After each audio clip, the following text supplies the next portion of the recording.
Well, this is one day after the burn-in. This stove actually is pretty amazing to me how it's working out.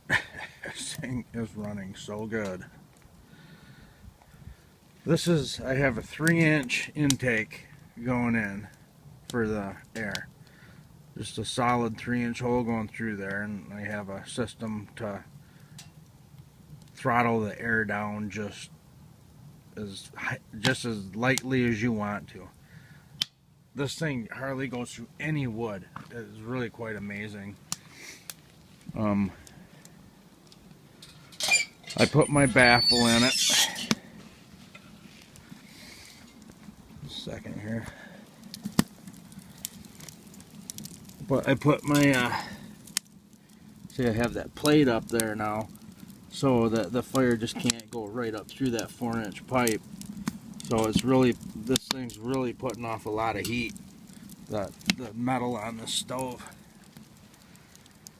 And I think what I'm going to do, because I really like the way that this thing burns, with the there's still that 3/4 inch plug on the bottom of the stove that is sucking air, and I just really like the way that burns with that 3/4 inch hole in the bottom of the tank sucking straight up through the center of your fire.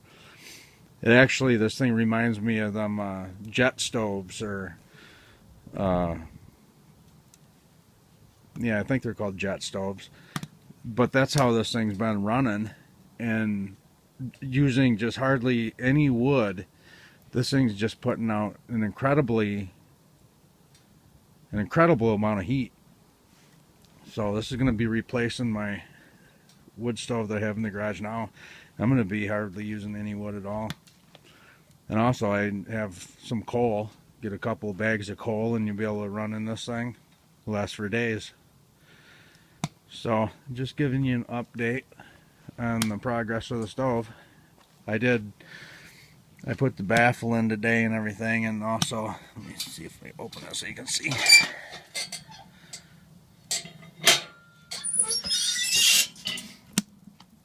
I put, there's a, you know, can't really see. Put a lip out the front, the tray, so that the ashes don't fall out onto the ground. But what I'm going to do with that 3/4 inch hole, I think, because I like the way that it burns so much, I'm going to let that, because every once in a while it just is a hot coal that drips out and I have a bucket underneath it.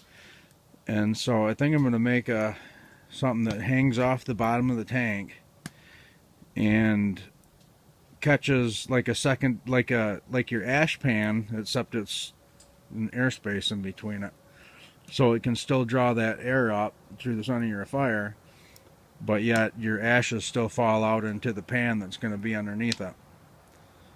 So I'll give you an update when I have this thing rocking and rolling the way I want it to. Thanks for watching.